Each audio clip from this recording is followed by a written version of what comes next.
yeah, I'm 10, 12 years in, I got 4 MVPs and 4 championships, like, but do I still want to do this shit? You know what I'm saying? You know how hard it is. Some people say, I want to go play baseball. Right? Yeah. And then I want to come back. Or some people say, I'm going to go 22 straight. Garth Gilmore told me one time, he played for Chicago, he said, if you expect to play a long time in this league, you better quit mopping up the floor. And I thought, well, he's crazy, because that's what basketball is all about. Bird takes it away from Wilkins, goes to the floor and gets it up ahead. Larry Bird just reportedly clapped back at LeBron James and Kevin Durant, and what he said is something every NBA fan needs to hear. The Celtics legend has stayed mostly silent during the never-ending debates between today's stars and the old-school greats. But according to people close to Bird, a comment Kevin Durant made on LeBron's Mind the Game podcast crossed a line so far that even Larry Legend couldn't sit quiet anymore. Bird built his entire legacy on one core belief: show up and compete every single night, no excuses, no load management, no rest days. Just basketball. This is the same man who played through back pain so brutal he had to lie flat on the floor before games just to loosen up. Bird never coasted, never ducked competition, and never forgot that players owe everything to the game, and to the fans who pay to watch them. So when Durant casually tossed shade at Michael Jordan during that podcast, Bird reportedly saw it as one of the most disrespectful comments he's heard come out of modern NBA circles, and that is what finally pushed him to fire back. Some people say, I want to go play baseball. LeBron started laughing instantly the camera caught it. Both he and Durant knew exactly what they were doing. They were trying to spin Jordan's first retirement into some kind of weakness, as if LeBron's longevity somehow made him tougher or more committed to the game. But there's one massive problem with Durant's little joke. It completely ignores the real reason Michael Jordan retired in 1993. Jordan didn't wake up bored. He didn't walk away because he felt like trying something new. His father James Jordan was murdered that summer, taken from him in the most devastating way imaginable. Jordan didn't quit basketball. He stepped away to honor his father's memory and pursue the baseball dream they shared together. That's not weakness. That's grief, loyalty, and love on a human level these two should have respected. So when Durant smirks and says, some people play baseball, he isn't just being flippant, he's trivializing one of the darkest moments in Jordan's life. And LeBron, laughing right beside him, co-signed the disrespect. Now look at the timing. Jordan didn't retire after choking in the playoffs. He didn't walk away after getting exposed on the big stage. He retired after winning his 3rd straight championship, accomplishing what Magic, Bird, and Isaiah never did. A three-peat at the literal height of his dominance, all while carrying the grief of losing his father. And the two players trying to rewrite that history, that's where the irony hits. Kevin Durant, a player known for bailing when the pressure rises. In 2016, he joined the very team that beat him, the 73-win Warriors, with Steph, Klay, and Draymond. The move many still call the weakest decision in NBA history, and it didn't stop there. He forced his way out of Brooklyn. Then Phoenix. Every time the road gets rough, KD changes directions. This is the guy implying Jordan quit. And then there's LeBron. When things soured in Cleveland, he left for Miami. When the Heat declined, he ran back to Cleveland. When that project hit its ceiling, he bolted for Los Angeles. LeBron has rewritten the art of strategic exits, but the disrespect didn't stop with the baseball joke. Durant doubled down, saying the real measure of greatness should be playing 20 years, as if longevity alone is the goal. Not championships. Not dominance. Not maximizing your prime. Just sticking around. And LeBron nodded like he was hearing the gospel. This is exactly where Jordan's philosophy blows their entire argument apart. What do you think of when you hear the term load management thrown around? It shouldn't be needed, first and foremost. You know, I never wanted to miss a game because it was an opportunity to prove. The fans are there to watch me play. I want to impress that guy. Michael Jordan never chased longevity, he chased perfection. Every season, his mission was the same: push himself to the absolute limit, elevate everyone around him, win championships, and dominate the game on both ends of the floor. No, because when I play hard all the time. You know, there's no turn it on here, turn it off here. It's just 110% Jordan played 15 years in the NBA, but realistically, only 13 true seasons at full strength. And in that span, he collected 6 championships, 6 finals MVPs, 5 regular season MVPs, 10 scoring titles, and 9 all-defensive team selections.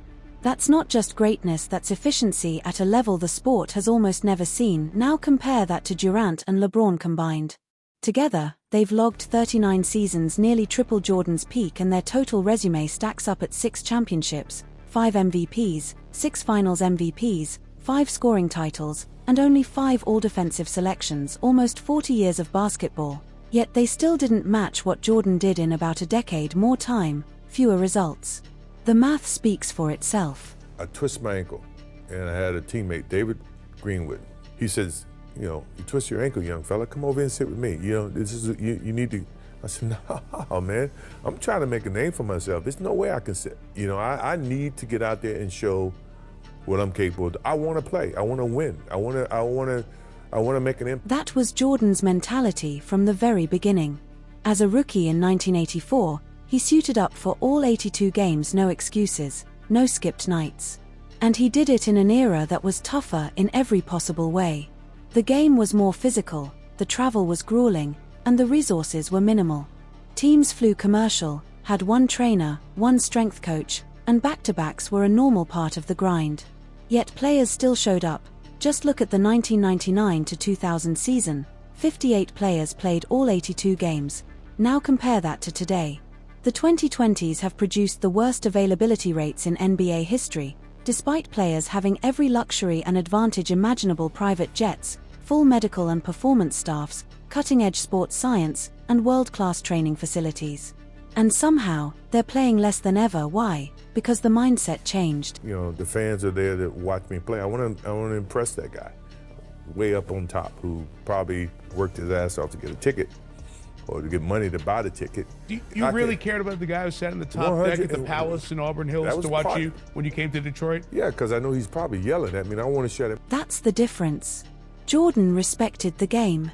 He respected the fans. He understood that being an NBA player is a privilege, not a burden. When you're making $95 million and you sit out games because you're tired, that's not protecting your body, that's disrespecting the people who pay to watch you play. It's a slap in the face to everyone who shows up expecting greatness. Let me tell you about why it was important to me, because that's all I'm going to say. My parents, I didn't come from very much. And for Christmas, my parents got me a ticket to go watch the San Antonio Spurs because David Robinson was my favorite player. One ticket.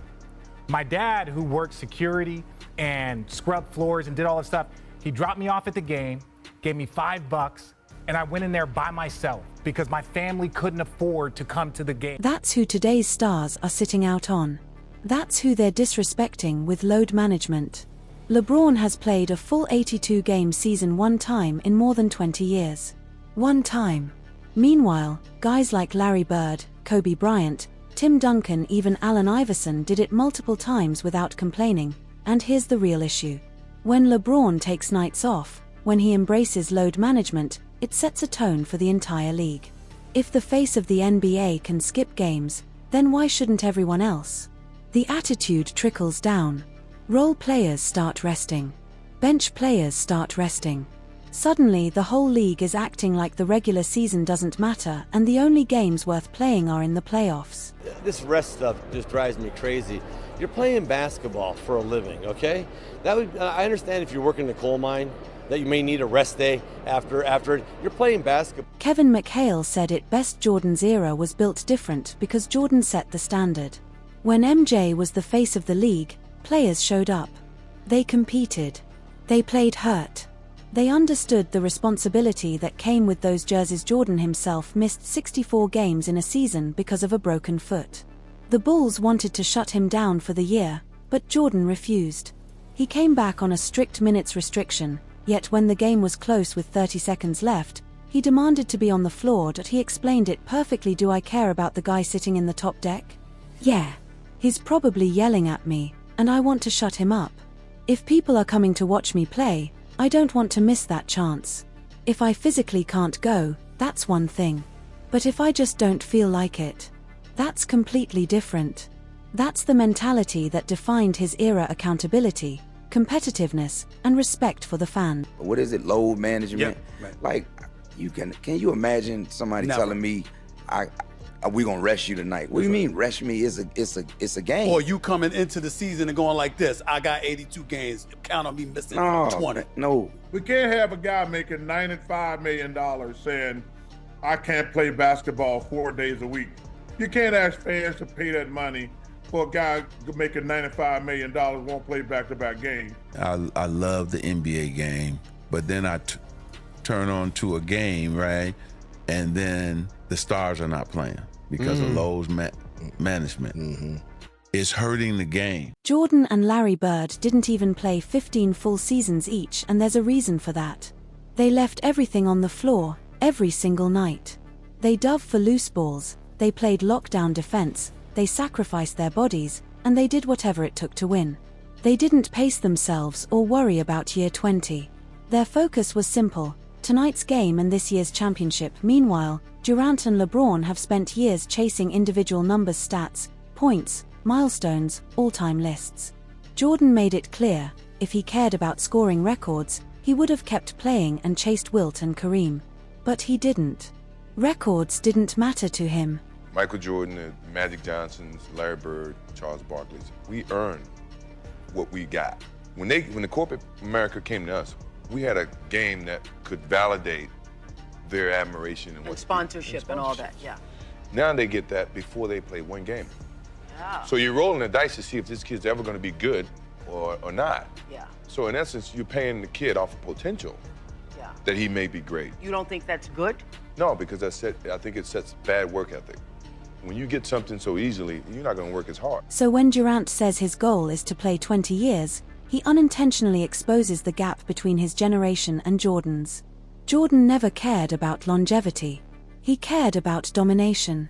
His mission wasn't to hang around, it was to be the best, to build a legacy no one could touch. And he did all of that in just 13 full seasons. Durant and LeBron? Nearly 40 combined seasons, and they're still chasing Jordan's shadow. And here's the real twist: NBC just brought Michael Jordan back into the NBA spotlight. Why? Because even after being retired for over 2 decades, Jordan still holds more power, more influence, and more respect than anyone playing today. When Jordan talks, the entire basketball world listens. If he says players should compete, should show up every night, should respect the fans, that message hits harder than anything coming from today's stars. That's Jordan's true response to Durant and LeBron. Not a podcast. Not a rant. Not a social post. His relevance is the response. His legacy carries more weight than their words ever will. And according to people close to him, Larry Bird has been saying the same thing privately. Bird has told friends that Jordan doesn't need to defend himself, his career already did that.